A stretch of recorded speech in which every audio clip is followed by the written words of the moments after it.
I want to thank my executive committee colleagues. If you're here, please stand. Got two of them over here. Mark, William, stand up. Yurika was she's already standing way over there. All right. Well, thank you very much.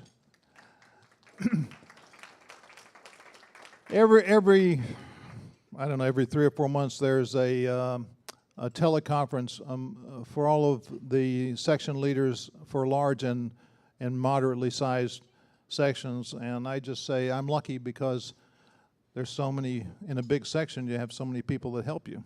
There isn't really much left for me to do.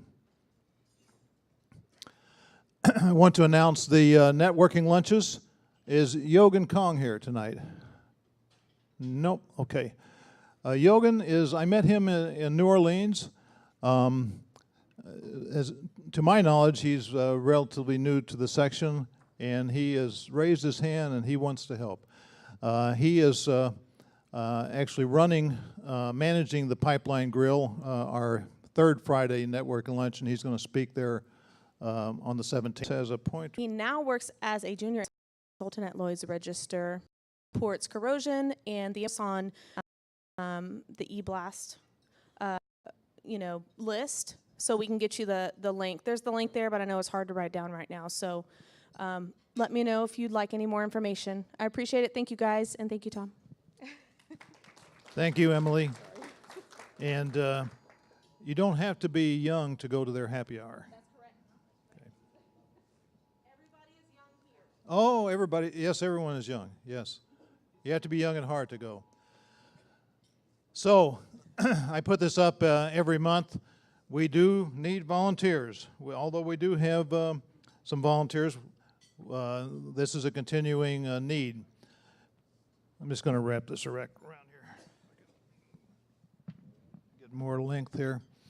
Houston Food Bank. I'm not sure what's coming up, but we do this every now and then. These will probably all come to you by email. Mentoring program. Matt Kolodny is putting together his program on mentoring, so you'll be tapped on the shoulder to become involved. Reach for the Stars. I'm not sure if Sally Ride is still involved, Matt, but this was sort of the old Sally Ride. Okay. Well, anyway, October 12th, mark your calendar for that. Energy Day, October 19th.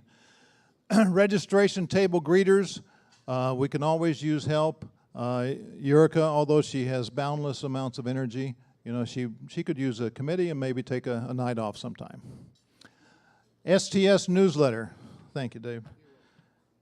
STS newsletter, that is managed by Megan. Megan, are you here tonight? Mevin Spivak. She needs help. I mean, it's a lot of work. That's what I meant to say.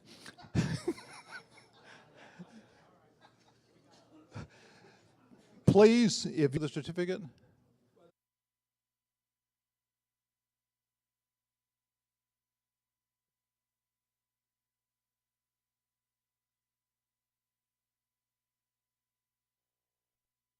On to the presentation of our program.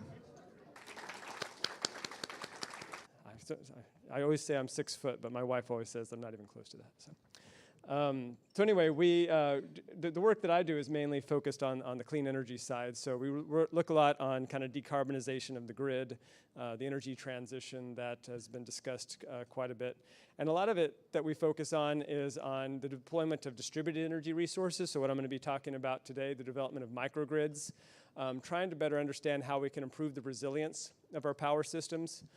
Because what happens, especially if you're working within a chemical industry or with a refinery process or in a hospital or in a correctional facility, what happens when the lights go off? It can get kind of hairy pretty quickly, especially if you don't have the appropriate backup systems in place, or you don't have, or even if you have maybe diesel generators in place, they only can last so long, especially when you're looking at different potential barriers to get additional fuel supplies there. So a lot of our focus right now, especially as we're seeing more extreme weather events come around, is making sure we find out the ways to, in a cost-effective, practical way, make our systems a little more resilient, a little more reliable. And so One of the programs we've been running for the last year is with the Department of Energy. It's the Combined Heat and Power Technical Assistance Partnership. A lot of it is focused on cogeneration, also known as cogeneration, and how to deploy that in a cost-effective manner, how to deploy that along with microgrids.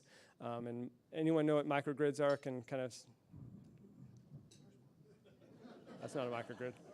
I heard sailing too. So microgrids, so that's looking at a variety of different types of systems: solar, batteries, natural gas generators, CHP, kind of all locally operated and generating power at the same time, optimized in a certain way. So anyway, we work a lot on that because, as I'll show some slides here in a little bit, the transmission distribution infrastructure that a lot of us rely upon is not nearly as resilient as we would like it to be. Man, we're gonna have some education happening tonight.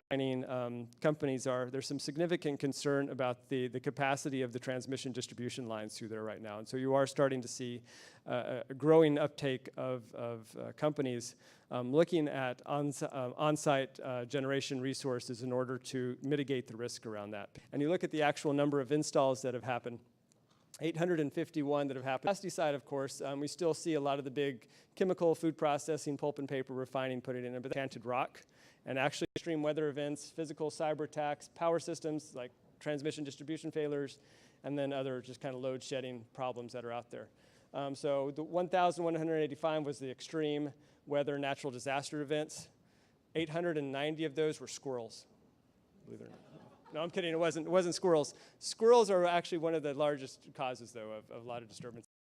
They're kind of entries as well. Yeah, well, they won't stay squirrels for very long. No, but in any case, extreme weather events seem to be the largest number of events that are kind of leading to these power disturbances here. Just another slide, just kind of looking at from '99 to about 2013, 2014 here. The green parts of these are all, of course, just incidents that have happened. The green are weather-related incidents. Right. This other slide here is annual energy distribution annual outage rates. The orange, again, of course, is electricity, and the blue there is natural gas. And so, once again, if we're going to be talking about CHP systems and how they're more, so utilities are very much interested in these non-wire alternatives that allows them to be able to save themselves money, but also saves ratepayers money there. And then for communities, of course, first responders, hospitals, emergency services, very key for them. And we've been doing a bunch of studies recently for the city of Houston at their police stations and fire stations to kind of figure out what works for them. They did not have reliable steam coming from a host they were working with, and so they wanted to be their own steam and their own power. And so this was one of the large motivators for them in that case. SAIChE, anyone know about SAIChE? Pretty big name, right? Yeah, okay, good. This is a much larger system, 80 megawatts natural gas turbine, once again used for steam. There.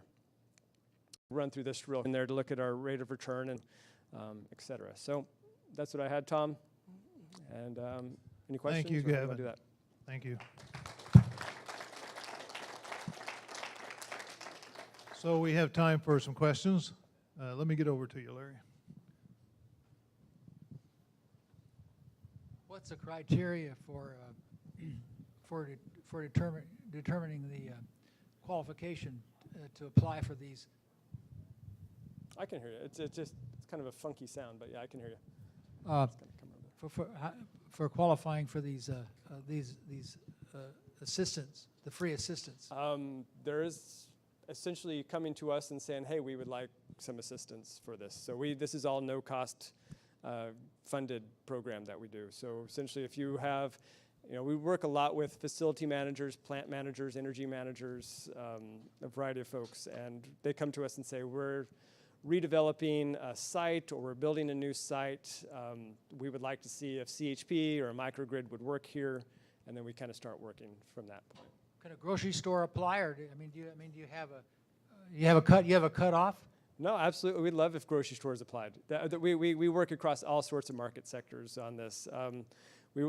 Most recently, we've got a lot of, as I was saying, a lot of hotels. La Quinta, we've done like 2 or 3 La Quintas recently because they want to essentially put a small microturbine on site that provides some of the power to them, but it allows them to do both domestic hot water and allows them to heat the pool. So instead of having a boiler on site and having hot water heaters on site, they can essentially just grab that waste heat off of that and use it. And that was a little nervous about that because they're still not 100% sure they like that number yet.